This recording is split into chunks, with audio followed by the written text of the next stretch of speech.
कि तो हम लोगों को ये पता ही नहीं चलता कि हम लोग कौन है। लाइक कई बार होता है, कई सारे उदाहरण के साथ ये कहा जाता है। तो एक बार क्या हुआ, ऐसे एक कहानी सुनाते हैं इसमें कि कोई कैसे पहचान नहीं पाता अपने आप को। तो एक टिकट काउंटर में बहुत लंबी लाइन लगी थी। और जब उस टिकट काउंटर में बहुत लंबी लाइन लगी है, बहुत लंबी लाइन लगी है, तो एक व्यक्ति जो है उस सभी लाइन को क्रॉस करके पहुंच जाता है सीधा टिकट काउंटर में। और टिकट काउंटर में पहुंचने के बाद वहां जो टिकट देने वाली जो महिला रहती है, वो बोलती है कि आप पीछे जाकर के लाइन में लग करके आइए तो हम आपको टिकट दे सकते हैं। तो व्यक्ति बहुत ताव में बोलता है कि आप मुझे पहचानते नहीं हो, मैं कौन हूँ? तो महिला जो टिकट देने वाली होती है वो कहती है, बताओ बताओ आप कौन, बताओ आप कौन हो। तो तुरंत अपने आइडेंटिटी को खोजने लगता है। उसके न जेब में आइडेंटिटी कार्ड दिखाई देता है, न उसके पर्स में आइडेंटिटी कार्ड मिलता है, पूरा ढूंढने लगता है। तब तक वो जो महिला है अनाउंस कर देती है कि देखो यहाँ एक व्यक्ति आया है जिसको पता ही नहीं है कि वो कौन है, और हम मुझे पूछ रहा है कि तुम कौन हो, मैं कौन हूँ बताता हूँ। ये कौन बोल रहा है? बार बार वो बोल रही। तो ऐसे पूरे के पूरे समाज में जितने भी लोग वहां पर खड़े हुए थे, तब सब आश्चर्य से हंसने लग जाते हैं कि अरे इसको तो पता ही नहीं है कि हम कौन हैं, हम कौन हैं, कौन है हम, ये किसी को पता ही नहीं चलता है। वहां उसको भी पता नहीं चल रहा हम कौन है, आइडेंटिटी कार्ड खोज रहे हैं। आज आपसे हमसे भी पूछ दिया जाए कि आप कौन हैं, तो आप तुरंत आइडेंटिटी कार्ड निकालने का प्रयास करते हैं। कोई पुलिस पकड़ ले, कहीं से स्थान पर चले जाए, तो तुरंत आप अपना आधार कार्ड, अपना वोटर आईडी कार्ड, अपना पासपोर्ट ये दिखाना आरंभ कर देते, और लगता है हमें कि यही सब कुछ, यही जो है हमारा एक तरह से पहचान पत्र है। वास्तव में वो हमारा पहचान नहीं है जो हमारे आइडेंटिटी कार्ड में लिखा है कि आपके पिताजी का नाम फलाना है, आपका नाम फलाना है, आपका जन्म इतना का है, आप इस राज्य के, इस देश के रहने वाले हैं। ये सिर्फ क्या है? आपके शरीर की आइडेंटिटी है। आपकी आइडेंटिटी क्या है? ये शरीर के आवरण से परे जब जाएंगे तब हम जाकर के अपने पहचान को पहचान पाएंगे। रूप गोस्वामी इसलिए पूछते हैं वहां पर, अमी के, हे चैतन्य महाप्रभु हम कौन हैं, हम कौन हैं, हम अपने आप को नहीं पहचान पाते। तो वहां पर चैतन्य महाप्रभु कहते हैं कि जीवेर स्वरूप है नित्येर कृष्णदास, कृष्णेर तटस्था शक्ति भेद अभेद प्रकाश। कि तुम कौन हो? तो कृष्ण के नित्य दास हो, कृष्णेर तटस्था शक्ति भेद अभेद प्रकाश, कृष्ण के तटस्था शक्ति हो, उनके भेद और अभेद प्रकाश के रूप में तुम आत्मा के स्वरूप में हो। एक निराकार, निर्विशेष, निर्विकार स्वरूप में ब्रह्म ही तुम हो। वो आत्मा जब निर्विकार होता है, भगवान कहते हैं ना, न क्लेद्यन्त्यापो न शोष्यति मारुतः, कि न उसे सुखाया जा सकता है, न मारा जा सकता है, कुछ भी नहीं किया जा सकता है। नैनम छिन्नन्ति शस्त्राणि नैनम दहति पावक, न क्लेद्यन्त्यापो मारुत न शोष्यति न मारुतः। कुछ नहीं होता उस आत्मा के साथ। वो आत्मा हम हैं, जो आज है कल समाप्त हो जाएगा। वो तो शरीर है। यही तो माया है, यही तो अज्ञता है यहाँ पर, जो हम नहीं पहचान पा रहे। और वही यहाँ पर महारानी कुंती पहचान पा रही है। इसलिए कह रही है माया जवनिका छन्नम, अज्ञ यहाँ जो शब्द है कि जैसे माया के द्वारा ढके, वैसे ही हम इस शरीर रूपी माया को ही सब कुछ समझते हैं। ये शरीर ही हमारा पहचान बन गया है। यही तो माया है, यही तो हमारी सामने पड़ी हुई माया है। जब हम अपने आप को ही नहीं पहचान पाते तो हम भगवान को देख लेंगे, भगवान को देख लेंगे, कैसे देख लो? हम अपने आप को कैसे देख पाएंगे? जब भगवान का साक्षात्कार होता है उसी समय आत्म साक्षात्कार भी, दोनों साथ साथ होता है। जैसे सूर्योदय होता है तो सूर्य भी दिखाई देता है, और सूर्य के प्रकाश से पूरा संसार भी आपको आलोकित होने लगता है। उसी प्रकार जब भगवत साक्षात्कार भी होने लगेगा तो भगवान की कृपा से आप अपने आप को जानने लग जाएंगे। ये दोनों एक साथ होते हैं। इसलिए कोई कहे कि मैं पहले अपने आप को जान लूंगा फिर भगवान को जान लूंगा, ठीक है, बहुत अच्छा बात है। उसके लिए आपको योग मार्ग में जाना होगा, उसके लिए आपको ध्यान मार्ग में जाना होगा, तब जाकर के आप उस अवस्था को प्राप्त करेंगे। यहाँ तो है कि आप कृष्ण का नाम लेते जाइए, कृष्ण का भी साक्षात्कार, आपकी भी शुद्धि और आत्म साक्षात्कार, ये तीनों एक साथ होता है भक्ति के मार्ग में। अलग अलग करने की आवश्यकता नहीं है कि अभी हमने खुद को जान लिया, अब हम भगवान को जानेंगे। यहाँ सब एक साथ होता है, खुद की शुद्धि भी, खुद का साक्षात्कार भी और भगवत साक्षात्कार भी, ये तीनों इस मार्ग में एक ही साथ होते हैं। तब जाकर के हम उस अवस्था को प्राप्त करते हैं जो गीता में कहते हैं भगवान, ब्रह्मभूत प्रसन्नात्मा न सोचति न कांक्षति समः सर्वेषु भूतेषु मद भक्ति लभते पराम।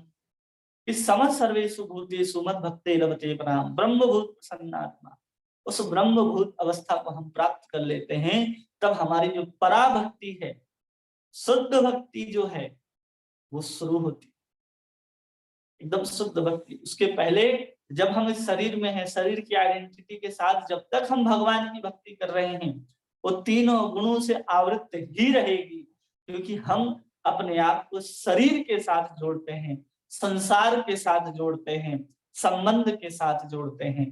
तब तक जो भी हम भक्ति करेंगे वो तीनों गुणों के अंतर्गत ही होगी। जब तक हम ब्रह्मभूत को नहीं प्राप्त कर लेते, जब तक हम शुद्धता को प्राप्त नहीं कर लेते, तब तक ऐसा ही चलेगा।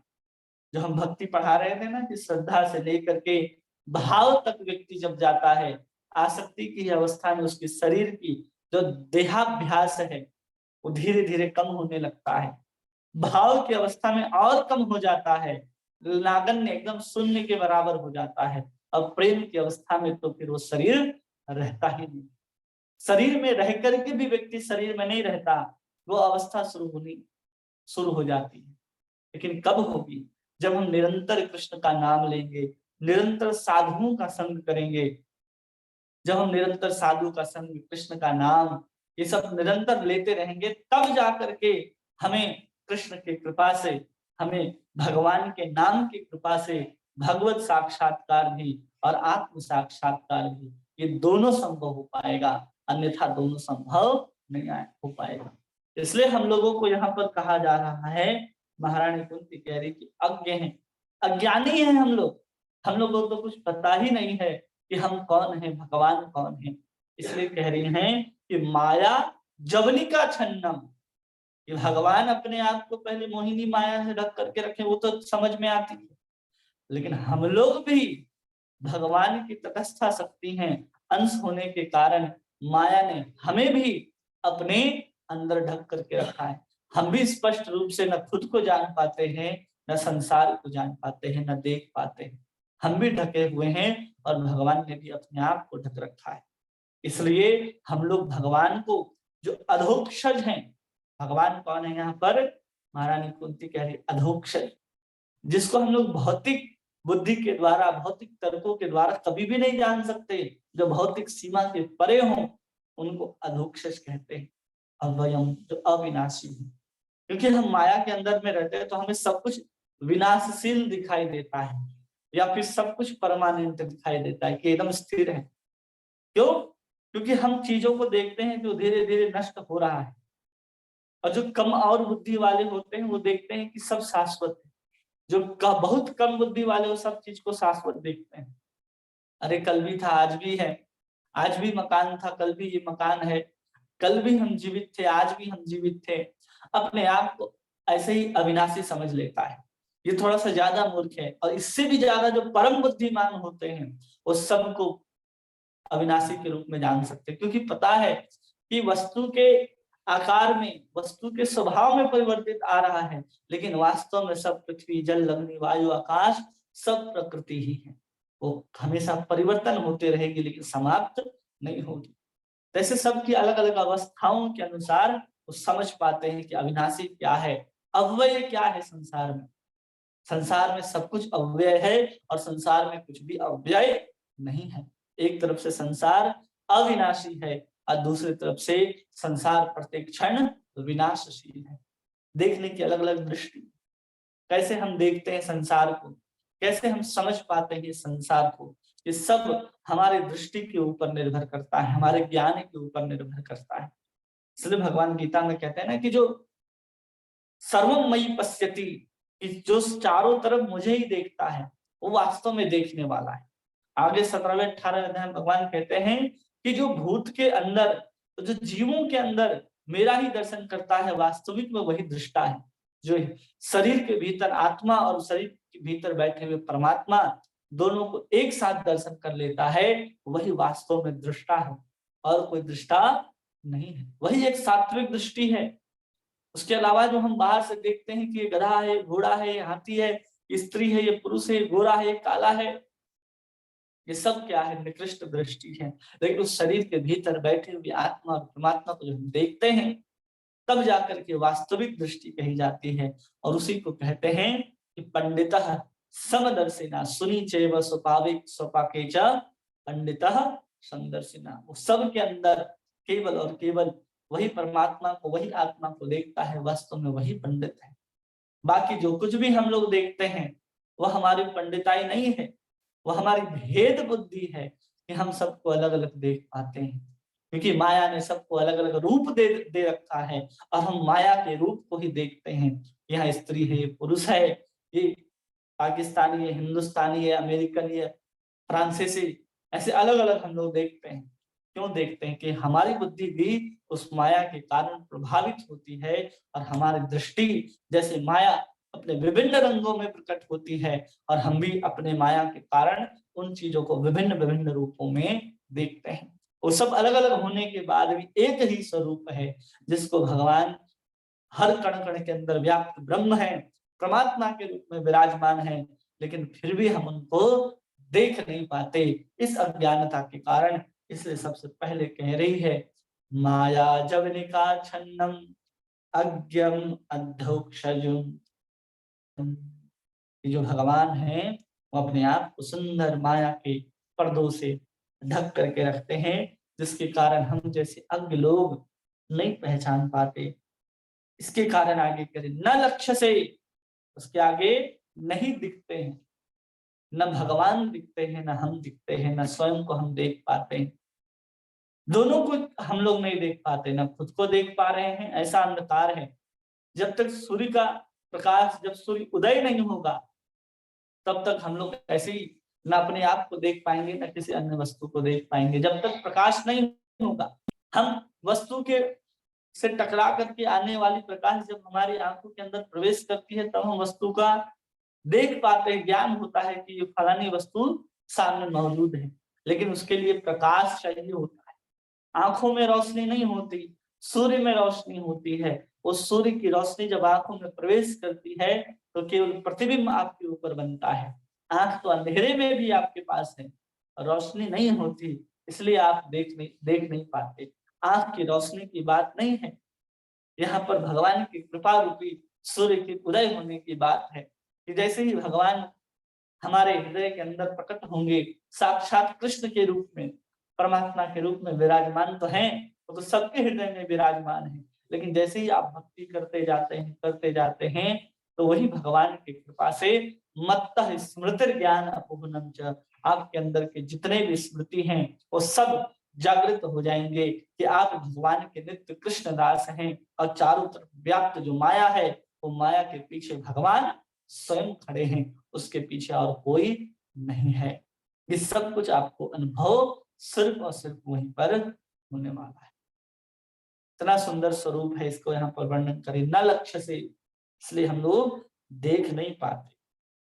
फिर कह रही है, एक बार तो आगे कहा गया इस श्लोक में, फिर महारानी कुंती बोलती है कि मूढ़ दृशा, मूढ़ दृशा क्या है? हम लोग अल्पज्ञ, देखने वालों के द्वारा, हम लोग का देखने की दृष्टि भी कम है।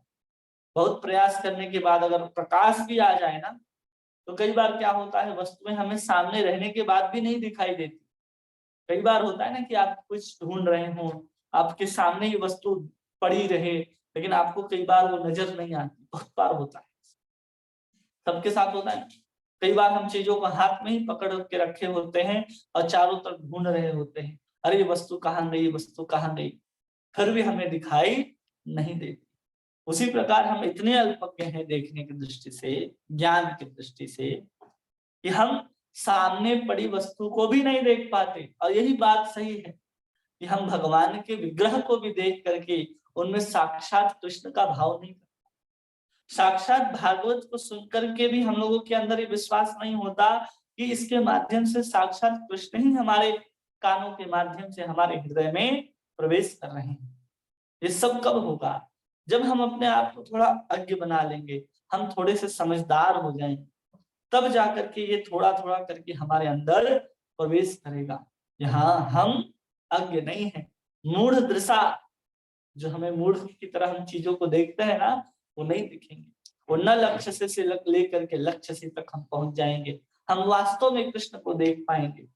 कोई साधु, कोई वैष्णव, जो भी इतने सुंदर सुंदर कृष्ण की कथाओं का, कृष्ण के कीर्तन का, कृष्ण के नामों का प्रचार करने के लिए पूरे विश्व भर में भ्रमण कर रहे हैं, इन सभी साधुओं संतों को देख करके हमारे अंदर भाव आना चाहिए कि इनकी कृपा से हमारे अंदर का मोह, हमारे अंदर का ज्ञान दूर होगा। इनकी कृपा से हमें भगवान मिलेंगे, इनकी कृपा से हमें गोलोक मिलेगा। ये सब हमारे अंदर आनी चाहिए। लेकिन हम सभी वैष्णवों को साधारण समझ लेते हैं, साधारण ही अर्चा विग्रह को समझते हैं कि यहाँ राधा श्याम सुंदर खड़े हैं तो यहाँ राधा माधव खड़े हैं, तो यहाँ राधा गोविंद खड़े हैं, यहाँ राधा पार्थ सारथी खड़े हैं। लेकिन हम उनको साधारण समझ लेते हैं कि हाँ वही विग्रह खड़े हैं, मूर्ति है। मूर्ति नहीं है, वो साक्षात वहां कृष्ण ही विराजमान है। अपने कृपा के कारण उस अर्च विग्रह के अंदर वो मौजूद है। प्रभुपाद बहुत सुंदर एक उदाहरण देकर के समझाते हैं। जैसे एक पोस्ट ऑफिस होता है और उस पोस्ट ऑफिस के द्वारा एक पोस्ट बॉक्स जो होता है अलग अलग चौराहों में रखा जाता है, जिसको पत्र पेटी कहते हैं, जिसमें हम अपने चिट्ठियों को डाला करते थे। आज तो दिखाई नहीं देते बहुत जगह, लेकिन आज भी कई जगह हैं। पोस्ट ऑफिस में तो रहता ही है, और कई चौराहों में, कई मुख्य मुख्य स्थानों पर एक पोस्ट ऑफिस के द्वारा एक पोस्ट बॉक्स रखा जाता है। कोई व्यक्ति जब उसमें पोस्ट को डालता है तो पोस्टमैन आता है, पोस्टमैन उस चिट्ठी को निकालता है, डाकिया, और फिर ले जाकर के उसके लिखे गए पते पर उसको पहुंचाता है।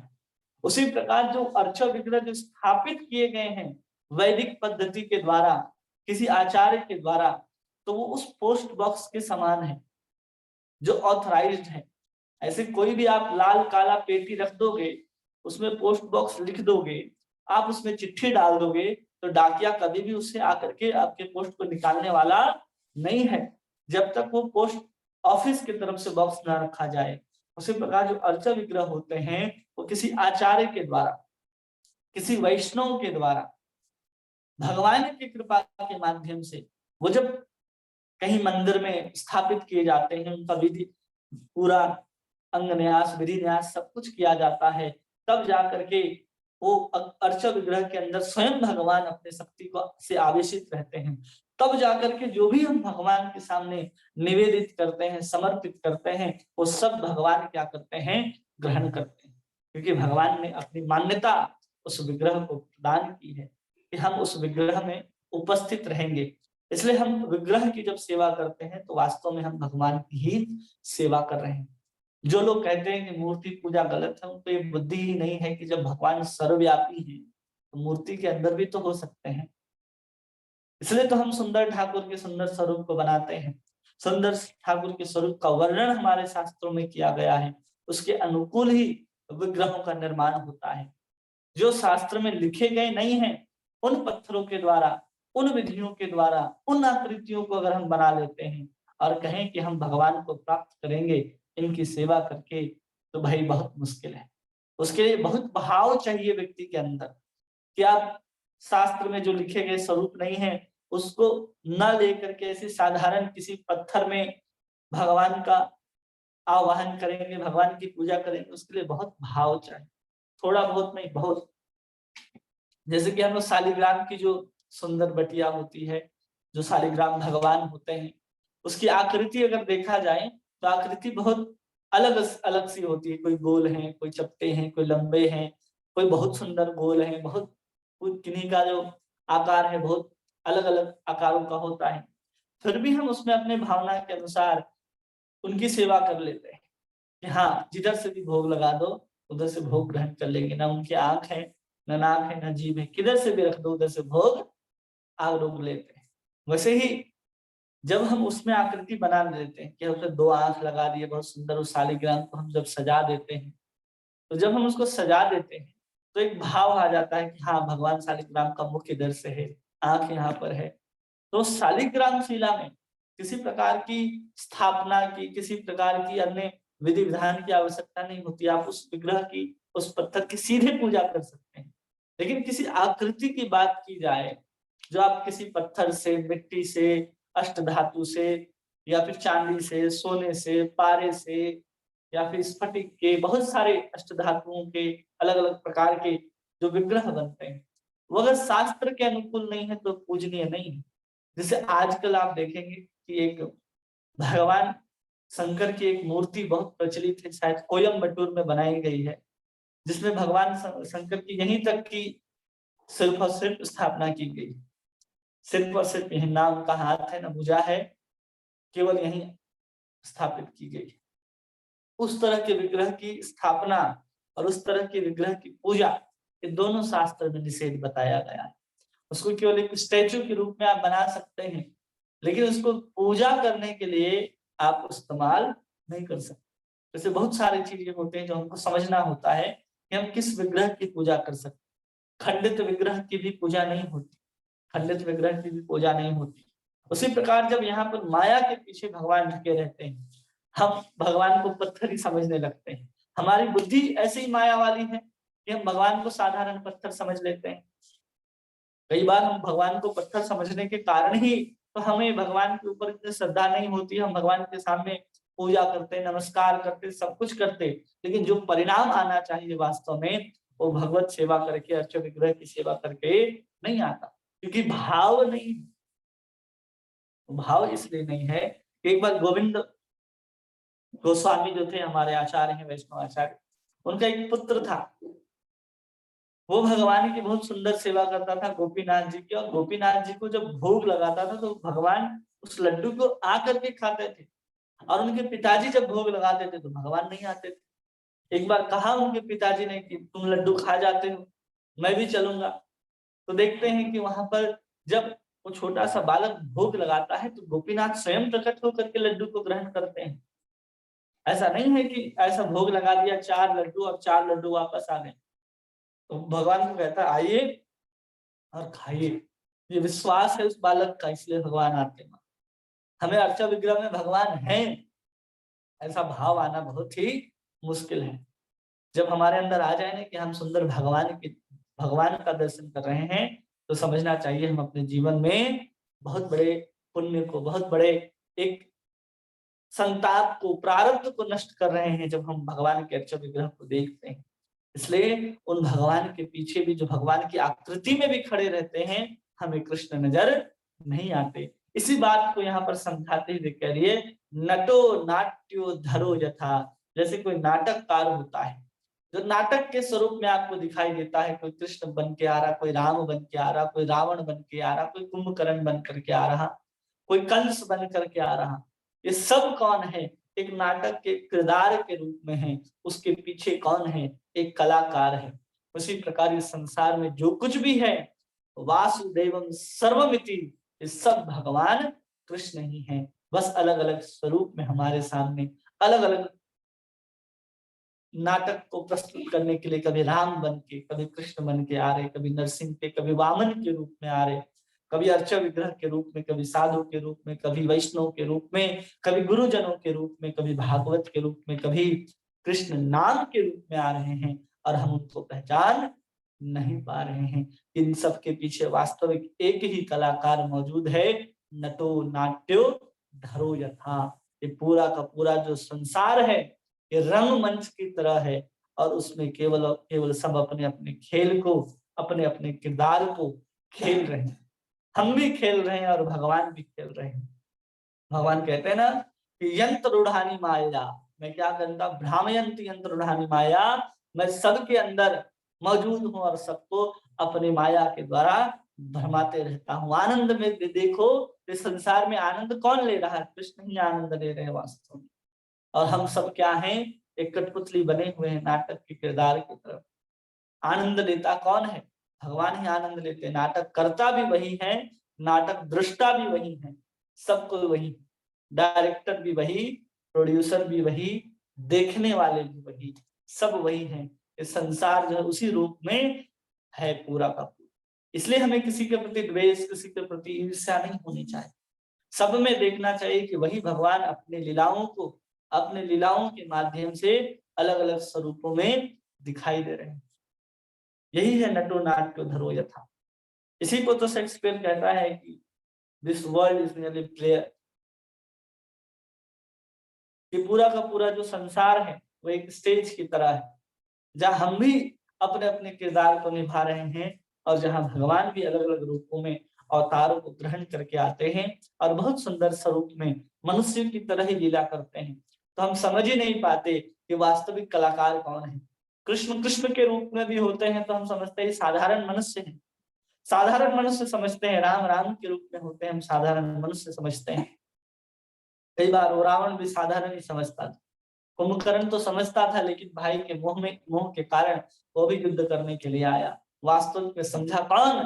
केवल और केवल विभीषण समझते हैं और राम की शरणागति को प्राप्त करते हैं। उसी प्रकार कंस के दरबार में रहने वाले बहुत सारे लोग थे। वहां अक्रूर जी भी रहते थे। अक्रूर जी वहीं रहते थे, लेकिन उनको पता था कि कौन है भगवान।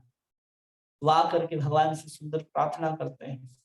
भगवान का दर्शन प्राप्त होता है ब्रिज के अंदर आकर के, क्योंकि जान रहे हैं कि जो छोटे से बालक के रूप में जो हैं वो अनंत कोटि ब्रह्मांड नायक हैं, जिनको हम लेने जा रहे हैं। जिसकी कंस हत्या करने की योजना बनाया है, उसको हम लेने के लिए जा रहे हैं। वास्तव में कौन है? वो साक्षात कृष्ण ही है, सच्चिदानंद स्वरूप ही। हम इन सब चीजों को जान नहीं पाते, समझ नहीं पाते कि क्या चल रहा है। एक कलाकार को पहचानना बहुत मुश्किल होता है। एक किसी किरदार में हम देखते हैं, तो आजकल फिल्म में है तो हम पहचान पाते हैं कि इसका नाम, इस एक्टर का नाम ये है और फिल्म में इसने इस चीज का किरदार निभाया है। ये फिल्म में देख पाते हैं। लेकिन जो लोग नाटक देखे होंगे, चाहे रामायण हो, रासलीला हो, रामलीला हो, तो आप उसमें एक कलाकार अलग अलग प्रकार के मेकअप, अलग अलग प्रकार के स्वरूप को धारण करके आता है, तो आप कभी भी नहीं पहचान पाते होंगे कि वही कलाकार है जो इस रूप में दिख रहा है। वही राम बन करके, वही कभी कंस बन करके, एक ही व्यक्ति दोनों स्वरूपों में आ जाता हूँ। वही कल देखेंगे कि वही रावण बना और वही अगले किरदार में फिर कृष्ण भी बन गया, विभीषण भी बन गया है, हनुमान भी बन गया है। वैसे अलग अलग स्वरूप में आते रहता और पता नहीं चलता। उसी प्रकार हम लोगों को भी संसार में नाटक करने के लिए ही भेजा गया है। हम अपने अपने संसार में, हमारा संसार क्या है? इस शरीर के अंदर हम लोग रह करके शरीर से संबंधित जो नाटक हमें दिए गए हैं, एक पिता का, एक पुत्र का, एक पति का, एक पत्नी का, एक अध्यापक का, एक आईएएस का, एक प्रधानमंत्री का, ये क्या है? हमारा किरदार है। आप उस किरदार को कितने अच्छे से निभा पाते हैं, ये आपकी योग्यता है। लेकिन आपको ये पता होना चाहिए कि हम संसार में सिर्फ नाटक कर रहे हैं। हम उसको वास्तविक समझने लग जाएंगे कि हाँ, यही मेरे पति है, यही मेरी पत्नी है, यही मेरे पुत्र हैं, यही हमारा सब कुछ है, तो आप दुखी होंगे। नाटक कलाकार मरने के बाद भी दुखी नहीं होता। उसके नाटक को देख करके, उसकी अदाकारी को देख करके जब पर्दा गिर जाता है तो हजारों लोग खड़े होकर के तालियां बजाते हैं।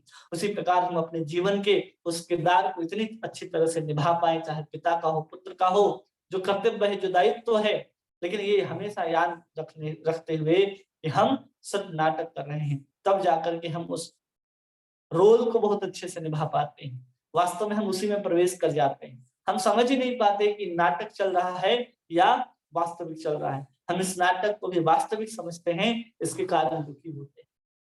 इसके कारण जब पर्दा गिर जाता है तो कोई ताली नहीं बजाता।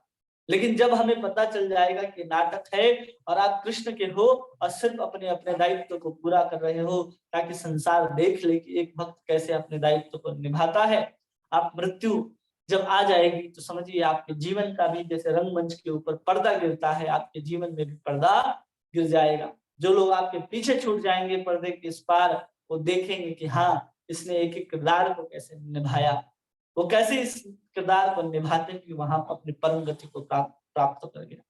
इसी प्रकार ये आत्मा जो है इस शरीर के अंदर केवल ऐसे नाटक के लिए है कि हम क्या कर रहे हैं, सिर्फ नाटक की तरह ही करना है। हम उसको वास्तविक मान लेते हैं। वास्तविक मानने के कारण हम संसार में फंसे रहते हैं। इसलिए यहाँ पर कह रही है कि नटो नाट्यो धरो यथा, कृष्ण भी उस नाटक में है और हम भी उस नाटक में हैं।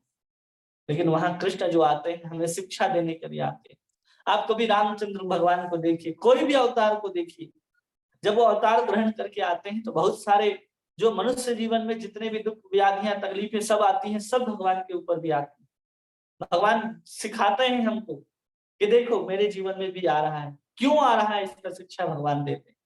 अरे हिरण के पीछे भगवान दौड़े थे रामचंद्र, क्या पता नहीं था पूरे संसार में कि सोने का हिरण नहीं होता। भगवान ने ही सृष्टि की है तो भगवान को पता नहीं है कि पूरे 84 लाख योनि में किसी में भी सोने का हिरण नहीं होता, फिर भी भागे हैं भगवान। समझ, सिखाने के लिए, समझाने के लिए। वही रामचंद्र को जब निकाल दिया जाता है कि अब 14 साल के लिए आपको जंगल जाना होगा, क्या भगवान रोते हैं उस समय? वही कृष्णचंद्र भगवान को देखिए कि जहां पर भगवान ने सबसे ज्यादा आनंद लिया है 11 वर्ष वृंदावन के अंदर, वो मथुरा चले जाते हैं अपने कर्तव्यों को पूरा करने के लिए और दिखाते हैं कि देखो जैसे मनुष्य अपने आप को नहीं समझ पाता, उसको समझाने के लिए आते हैं कि देखो संसार में कैसे रहना है और मैं कौन हूँ, ये भी बताते हैं भगवान। कई बार अपने विराट रूप को प्रकट करते हैं, कई बार ऐसे अचिंत्य शक्तियों को प्रकट करते हैं। गोवर्धन आदि को उठाने के बाद भी हम लोग उनको भगवान नहीं समझ पाते। इतने बड़े बड़े महामानवीय कार्य को करते हैं जो किसी मनुष्य के लिए संभव नहीं है, वो सब कार्यों को भगवान करते हैं, फिर भी हम कृष्ण को भगवान नहीं मानते। इसी को कह रहे हैं कि कलाकार को हम कभी पहचान ही नहीं पाते, उसको सिर्फ एक स्वरूप में हम समझ लेते हैं, जबकि कृष्ण वास्तविक में कौन है? भगवान है। ईश्वर परम कृष्ण सच्चिदानंद विग्रह अनादिर आदिर गोविंद सर्व कारण कारण, कृष्ण ही स्वयं भगवान रहते हैं। इसलिए यहाँ पर कह रहे हैं नटो नाट्यो धरो यथा, हम देख ही नहीं पाते कि उसके पीछे न लक्ष्य से कि कौन दृश्यमान है, कि हम कभी समझ ही नहीं पाते हैं।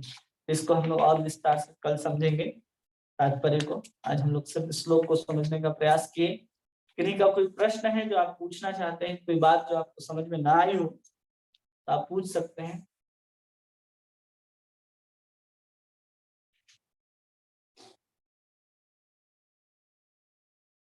हरे कृष्णा।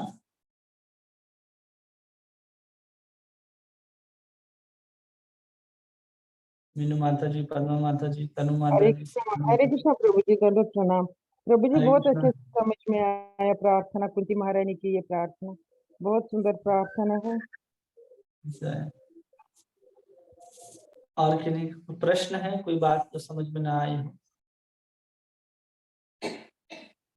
हरे कृष्ण प्रभु जी ने प्रभु जी बहुत अच्छे से समझ में आ गए कि कुंती महारानी भगवान की क्या प्रशंसा, भगवान को क्या प्रशंसा करना है कि कितनी विनीत भाव से जो कुंती महारानी को सब पता था कि ये भगवान है तो कैसे स्तुति करनी है। तो हम क्या करेंगे, हम भी थोड़ी सीख ले लेते हैं कि क्या करना चाहिए, भगवान के लिए क्या करना चाहिए हमें। तो अपने सारे इंद्रियों को लगाना है थोड़ा, जब भी हम थोड़ी अपनी सारी इंद्रियों को भगवान की सेवा में लगा देंगे तभी कुछ संभव है। हम तो कुछ कर मतलब हमारा तो वैसा चित है ही नहीं कि हमारी इंद्रियां भी लग जाए भगवान में। जैसे ही भगवान की सेवा में जैसे जब करते हैं तो उसी टाइम सारा जो हमारा कूड़ा कचरा दिमाग में होता है वो सामने आ जाता है। उसी को मतलब उसका उसी को साफ करने की हमें कोशिश करनी है कि जब करते रहना है। हो सकता है कि किसी न किसी दिन हमारा भी थोड़ा उद्धार हो जाएगा, वो भी अगर भगवान हम पे कृपा करेंगे। हरे कृष्णा प्रभु जी। हरे कृष्णा। और किन्हीं का कोई प्रश्न है? हरे कृष्ण प्रभु जी, प्रणाम। हरे कृष्णा। प्रणाम। अच्छी तरह समझ में आया प्रभु जी। एक चीज थोड़ा सा समझना चाहते थे, अक्रूर जी को कब यह समझ में आया कि भगवान कृष्ण जो है परम ब्रह्म है, भगवान है? वो पहले ही से उनको समझ में आ गया था, जब उनको कहा गया कि आप वृंदावन जा करके लेकर के आइए, तो उसी समय उनको पता था कि मेरे अंदर कितना भगवान की कृपा है कि हम भगवान को लेने जा रहे हैं। ये अक्रूर जी जो है वो भगवान के परम भक्त हैं, जिनको वंदन का आचार्य कहा जाता है, तो आचार्य के स्वरूप में है, तो उनको शुरू से पता है कि कृष्ण जो है वो परमात्मा है, परब्रह्म भगवान है। मथुरा जाते समय प्रभु जी भगवान कृष्ण को उनको अपना दिखाना पड़ा, शक्ति दिखाना पड़ा, जो उसमें सीरियल में जो आता है, क्या सही है? शक्ति दिखाना पड़ा वो तो ठीक है, क्योंकि वो पहले से ही जानते थे कि भगवान कृष्ण कौन है, भगवान है, और उनके अंदर इच्छा थी कि हम देखें, इसलिए भगवान ने उस स्वरूप को दिखाया है अक्रूर घाट में, जहाँ बहुत सुंदर उनको अपने वैकुंठ का दर्शन कराया, चतुर्भुज का दर्शन कराया, ये सब कुछ अक्रूर जी को कराया गया। वो पहले से पता था, लेकिन भगवान ने सिर्फ उनके ऊपर कृपा की कि जो देखना चाहते थे वो देख पाए।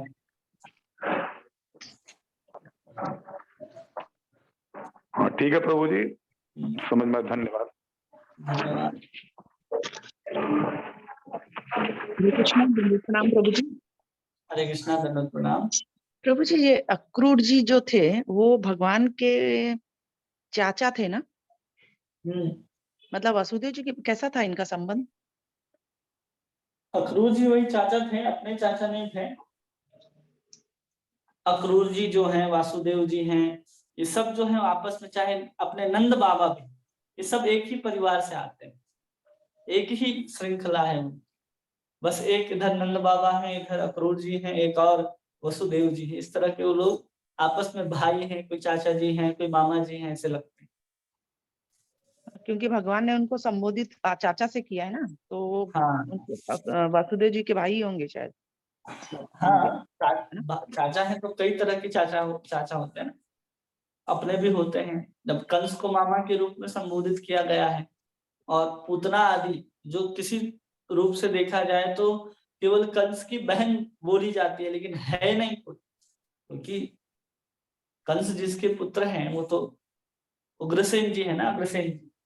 तो उनके हिसाब से देखा जाए तो पूतना आदि तो उनके बेटे नहीं, बेटी बेटियां नहीं है, फिर भी उनको वहां पर मौसी के रूप में संबोधित किया जाता है। तो कई बार एक गांव में रहने के कारण, एक ही संबंधी होने के कारण कई बार चाचा कहा जाता है। तो ये सब कुछ देखने के लिए मिलता है।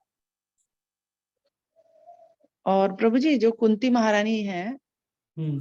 तो भागवत में तो इनका वर्णन नहीं है अभी, मतलब इनका पूरा क्या बोलते जीवनी जैसा, तो हाँ। कभी इनका बहुत क्या प्रभावशाली व्यक्तित्व रहा है ना कुंती महारानी का, और बहुत कष्ट भी सहे हैं। तो इनके बारे में कभी ऐसा जीवनी जैसे बता सकते हैं क्या इनका? क्योंकि महाभारत मतलब भागवत में इनकी स्तुति का बहुत महत्व है ना। इनके बारे में अगर कभी मिला मौका तो थोड़ा बता सकते हैं, इनकी जीवनी जैसे इनका कैसा हुआ, फिर इनकी जो छोटी सी स्टोरी जो होगी। ठीक है ना, है ना? ठीक है प्रभु, धन्यवाद। हरे कृष्णा, दंडवत प्रणाम। कृष्णा, दंडवत प्रणाम। दंडवत प्रणाम प्रभु जी। दंडवत प्रणाम। प्रभु जी, मेरी भी इच्छा है कुंती महारानी की जीवनी के बारे में ना सुनने की, बहुत इच्छा है। मैं भी आपको कहने लगी थी इनके बारे में जरूर एक बार चर्चा करना प्रभु जी, क्योंकि यहाँ तो केवल स्तुति है, जब भी पढ़ा है तो पूरा ऊपर नहीं, मतलब उनके बारे में ना पता जैसे। वो महाभारत में है कि कैसे उनका जन्म होता है, क्या होता है, वो सब उधर है। हाँ जी, देख लेना प्रभु जी जब आपके पास हो व्यवस्था समझाने की।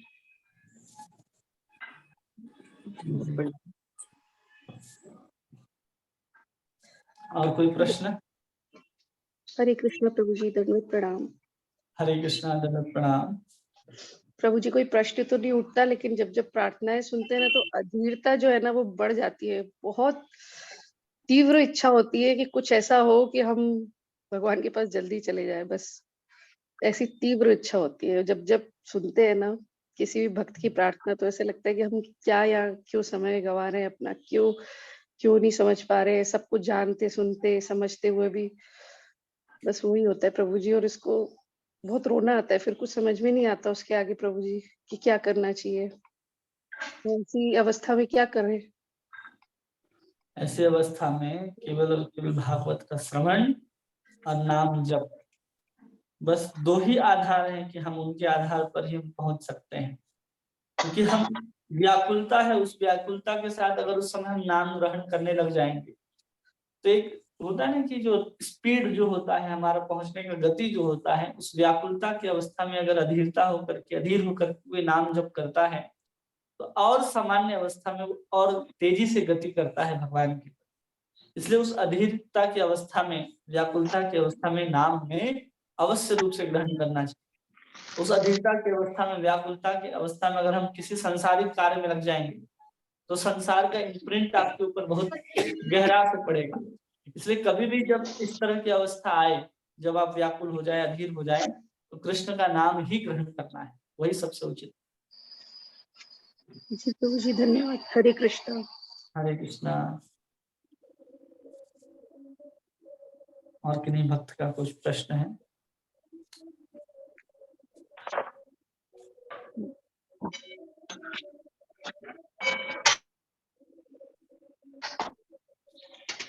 नहीं। हरे कृष्णा कृष्ण कृष्ण हरे हरे, हरे राम राम राम हरे हरे। वाञ्छाकल्पतरुभ्यश्च कृपा सिन्धुभ्यैव च पतितानां पावनेभ्यो वैष्णवेभ्यो नमो नमः। अनंत कोटि वैष्णव वृंद की जय। नामाचार्य श्री हरिदास ठाकुर की जय। हरे कृष्ण महामंत्र की जय। षड गोस्वामी वैष्णव वृंद की जय। पंचतत्व भगवान की जय। श्री श्री गौर निताय भगवान की जय। राधा माधव वृंद की जय। श्री श्री जगन्नाथ बलदेव सुभद्रा महारानी की जय। वृंदावन धाम की जय। राधा रमन लाल की जय। ग्रंथराज श्रीमद् भागवत महापुराण की जय। श्रील प्रभुपाद की जय। निताई गौर प्रेमानंदे हरि हरि बोल। हिज ग्रेस बलभद्र प्रभु जी की जय। जय। आज सामने जय प्रभु।